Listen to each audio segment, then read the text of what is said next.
Salam sejahtera, selamat bertemu di dalam nama Tuhan Yesus.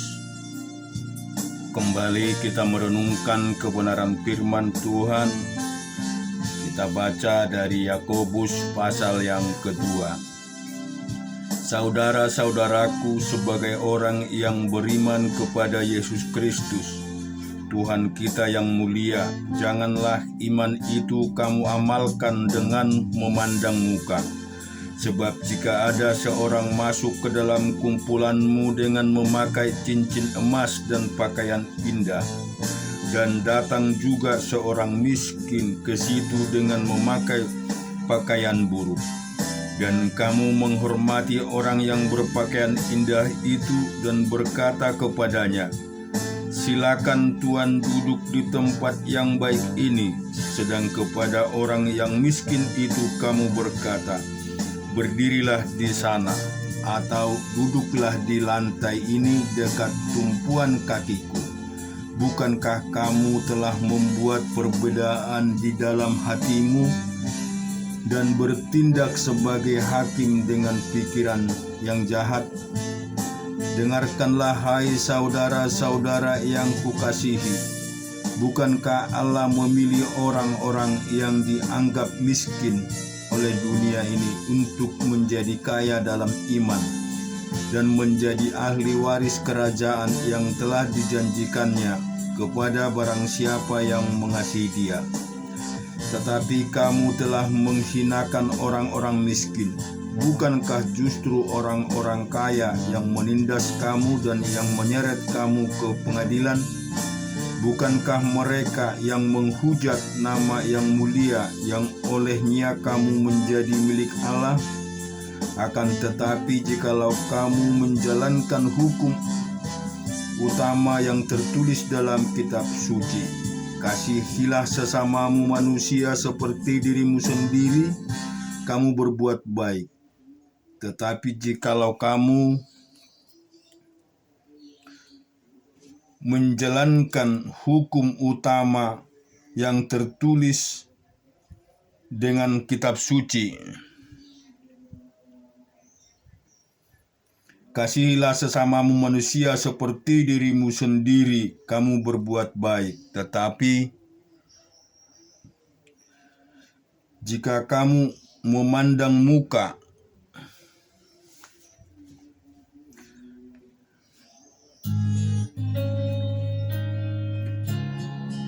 kamu berbuat dosa dan oleh kamu itu menjadi nyata bahwa kamu melakukan pelanggaran.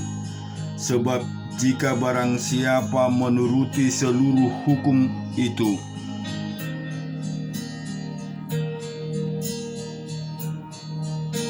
tetapi mengabaikan satu bagian daripadanya, ia bersalah terhadap seluruhnya. Sebab ia yang mengatakan jangan berzina, ia mengatakan jangan membunuh. Jadi jika kamu tidak berzina tetapi membunuh, maka kamu menjadi pelanggar hukum juga.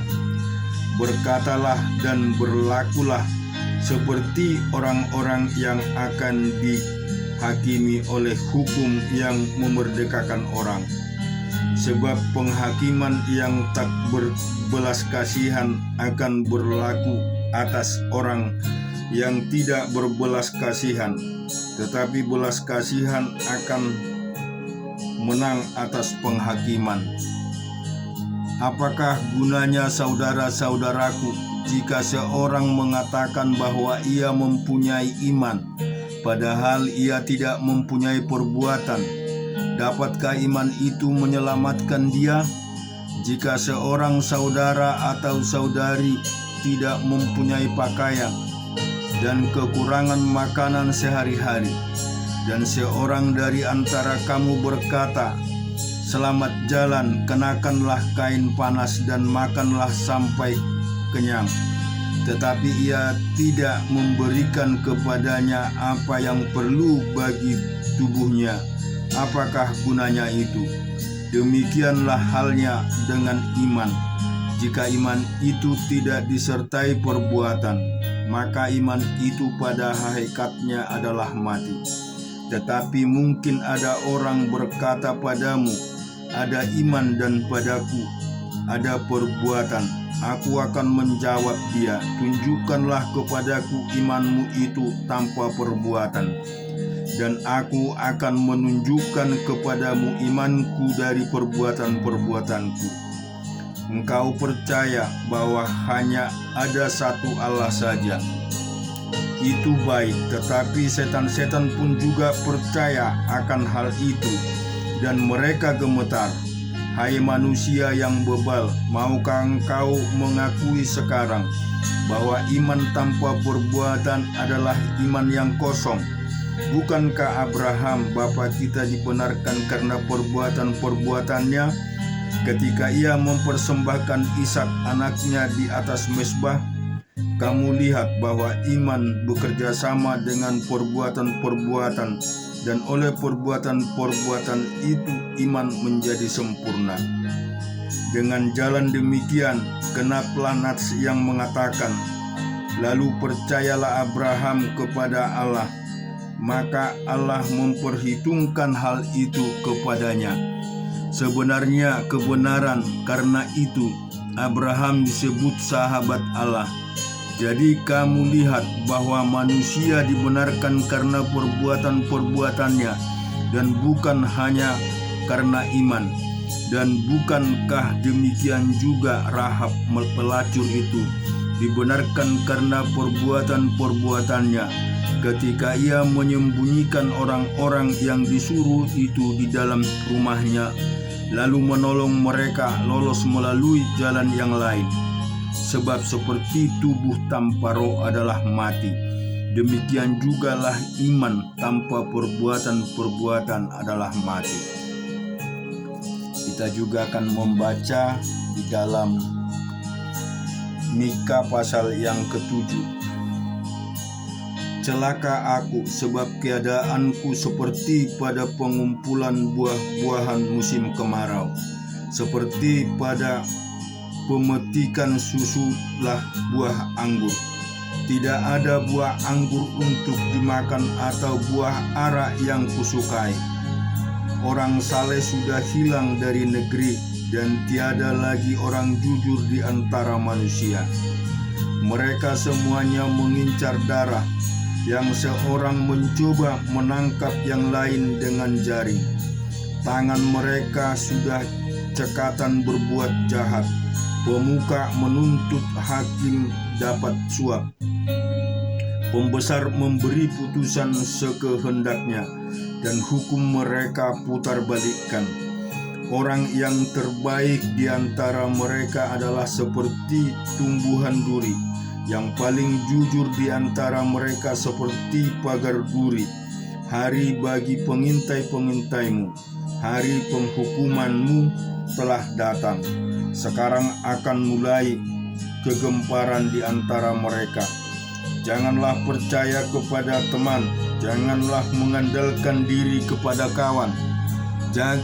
Jagalah pintu mulutmu terhadap perempuan yang berbaring di pangkuanmu, sebab anak laki-laki menghina ayahnya, anak perempuan bangkit melawan ibunya, menantu perempuan melawan ibu mertuanya. Musuh orang ialah orang-orang seisi rumahnya. Tetapi aku ini akan menunggu-nunggu Tuhan, akan mengharapkan Allah yang menyelamatkan aku. Allahku akan mendengarkan aku. Janganlah bersukacita atas aku, hai musuhku. Sekalipun aku jatuh, aku akan bangun pula.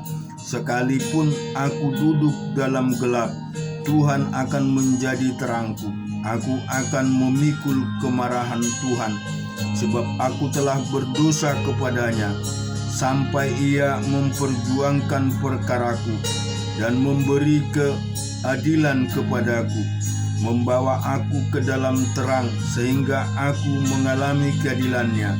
Musuhku akan melihatnya, dan dengan malu ia akan menutupi mukanya. Dia yang berkata kepadaku, di mana Tuhan Allahmu? Mataku akan memandangi dia. Sekarang ia diinjak-injak seperti lumpur di jalan. Akan datang suatu hari bahwa pagar tembokmu akan dibangun kembali. Pada hari itulah perbatasanmu akan diperluas. Pada hari itu orang akan menghadap engkau dari Asyur sampai Mesir, dari Mesir sampai sungai Efrat, dari laut ke laut, dari gunung ke gunung. Tetapi bumi akan menjadi tandus oleh karena penduduknya, sebagai akibat perbuatan mereka. Gembalakanlah umatku dengan tongkatmu, kambing domba milikmu sendiri, yang terpencil mendiami rimba di tengah-tengah kebun buah-buahan.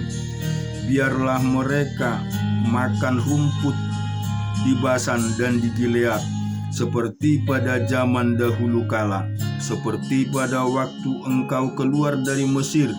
Perlihatkanlah kepada kami keajaiban-keajaiban.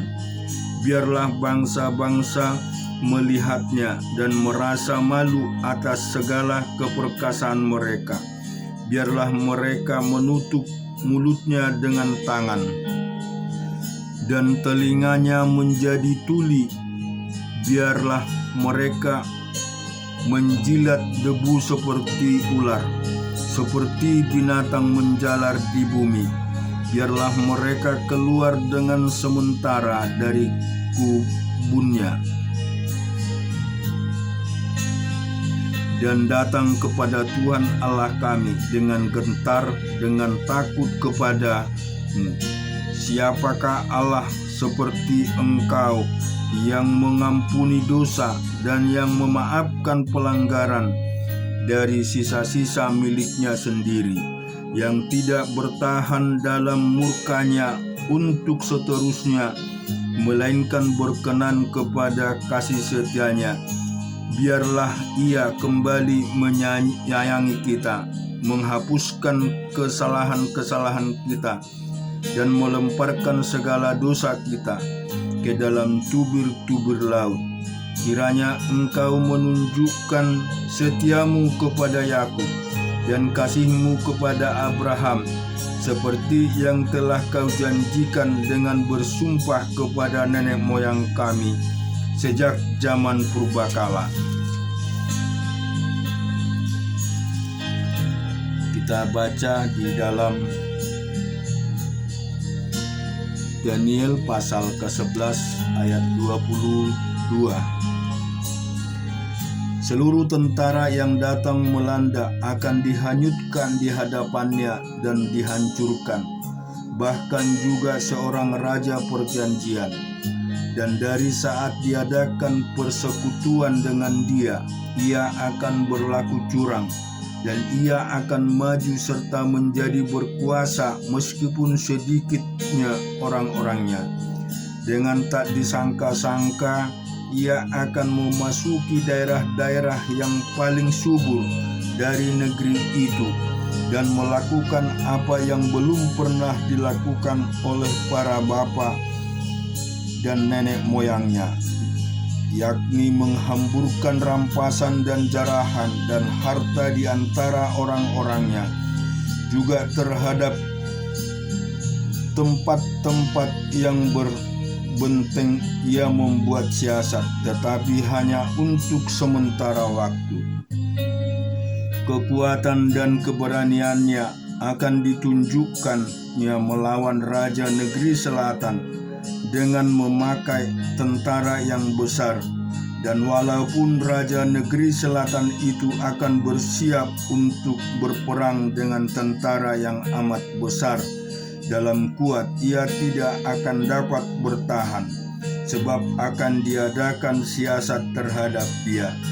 Dan orang-orang yang makan dari santapannya akan meruntuhkannya, tentaranya akan hanyut dan banyak orangnya yang tewas dibunuh. Dan kedua raja itu bermaksud jahat, dan sedang mereka duduk bersama-sama pada satu meja, mereka akan saling membohongi, tetapi hal itu tidak akan berhasil. sebab akhir zaman itu belum mencapai waktu yang ditetapkan. Kemudian ia akan pulang ke negerinya dengan banyak harta, dan hatinya bermaksud menentang perjanjian kudus, dan itu dilakukannya lalu pulang ke negerinya. Pada waktu yang ditetapkan ia akan memasuki pula negeri selatan, tetapi kali yang kedua ini tidak akan sama dengan yang pertama, karena akan datang kapal-kapal orang Kitim melawan dia, sehingga hilanglah keberaniannya. Lalu pulanglah ia dengan hati mendendam terhadap perjanjian kudus, dan ia akan bertindak setelah pulang kembali. Ia akan menunjukkan perhatiannya kepada mereka yang meninggalkan perjanjian kudus. Tentaranya akan muncul.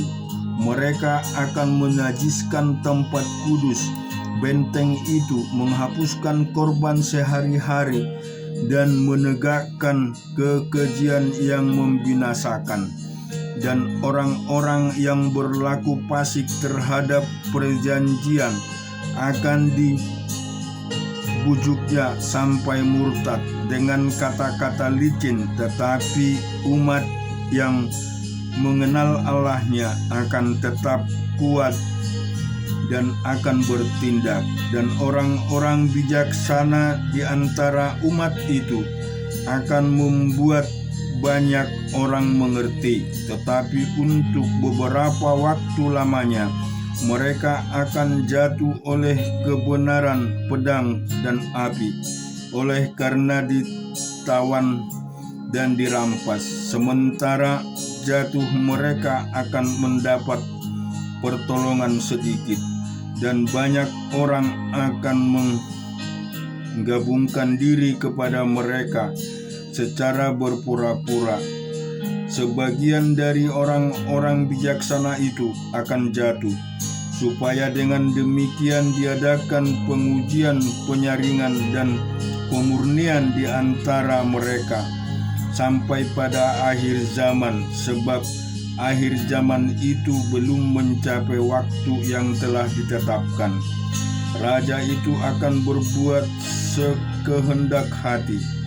Ia akan meninggikan dan membesarkan dirinya terhadap setiap Allah, juga terhadap Allah yang mengatasi segala Allah.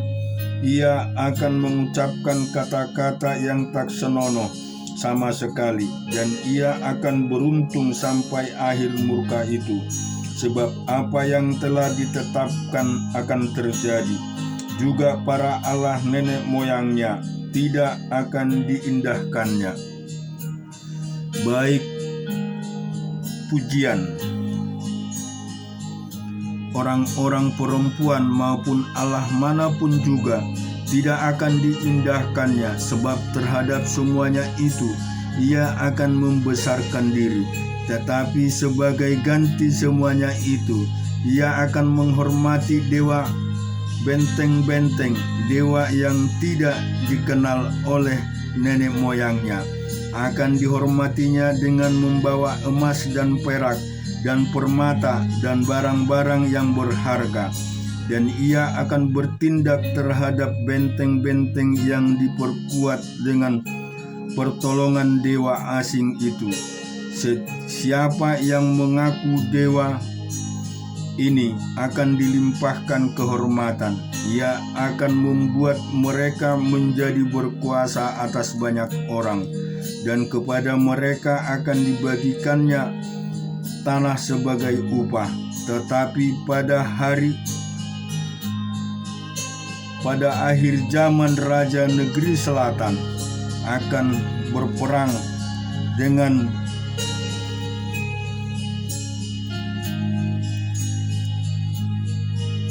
dia, dan raja negeri utara itu akan menyerbunya, dan kereta dan orang-orang berkuda, dan dengan banyak kapal. dan ia akan memasuki negeri-negeri dan mengenangi meliputi semua seperti air bah.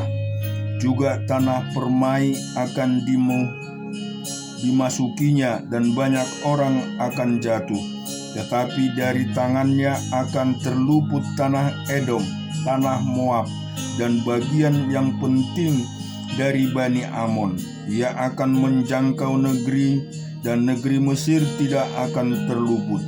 Ia akan menguasai harta benda emas dan perak dan segala barang berharga negeri Mesir, dan orang Libya serta orang Ethiopia akan mengikuti dia. Tetapi kabar-kabar dari sebelah timur dan dari sebelah utara akan mengejutkan hatinya, sehingga ia akan keluar dengan kegeraman yang besar untuk memusnahkan dan membinasakan banyak orang. Ia akan mendirikan kemah-kemahnya di atas laut dan gunung permai yang kudus itu. Tetapi kemudian ia akan menemui ajalnya, dan tidak ada seorang pun yang menolongnya. Kita juga baca firman Tuhan di dalam 2 Raja-Raja pasal yang ke-19.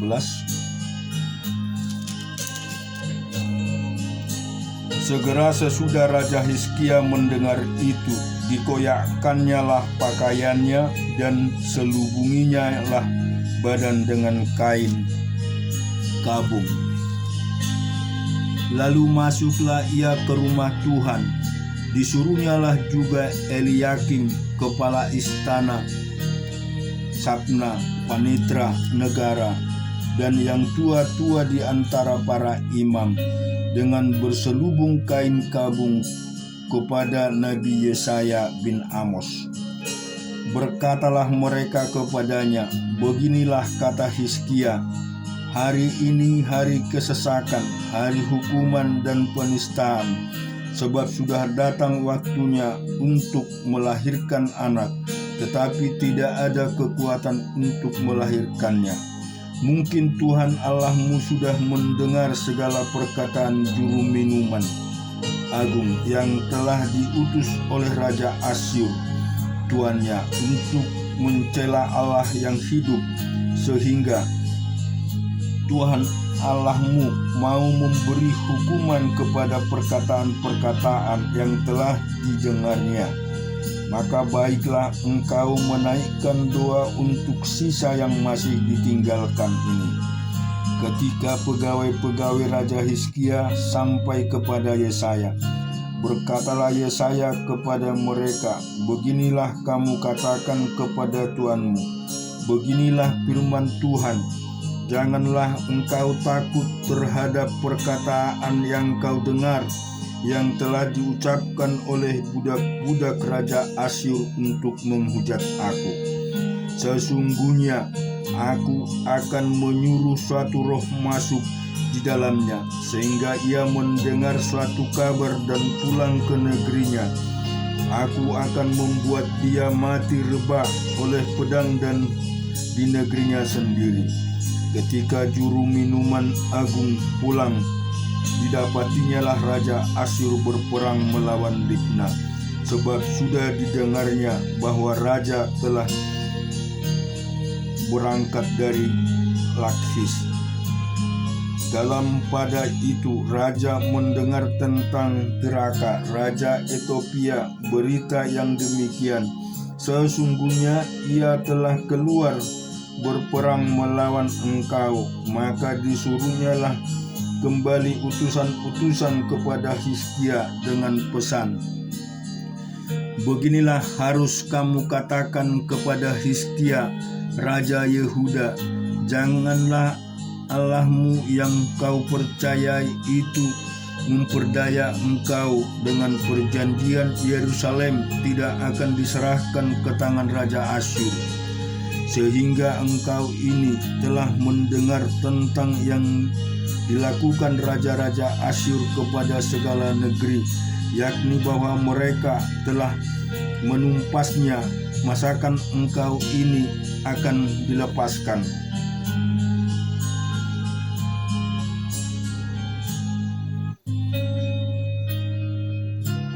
Sudahkah para Allah dari bangsa-bangsa yang telah dimusnahkan oleh nenek moyangku dapat melepaskan mereka, yakni Gosan, Haran, Rezet, dan Bani Eden yang ditelasar?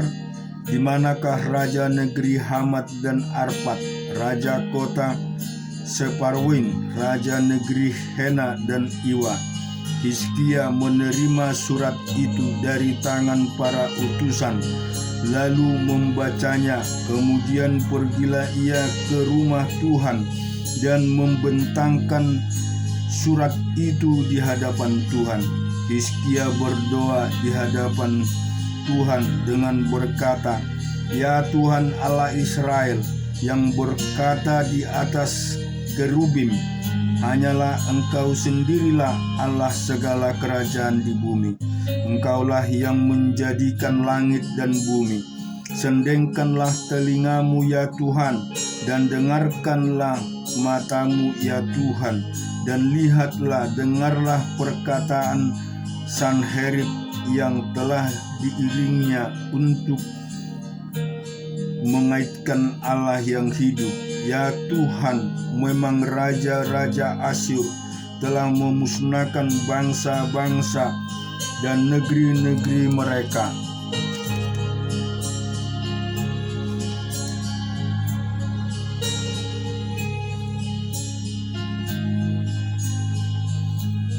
Dan menaruh para Allah mereka ke dalam api, sebab mereka bukanlah Allah, hanya buatan tangan manusia, kayu dan batu, sebab itu dapat dibinasakan orang.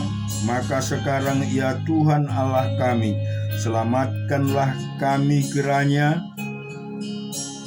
kami dari tangannya, supaya segala kerajaan di bumi mengetahui bahwa hanya Engkau sendirilah Allah ya Tuhan."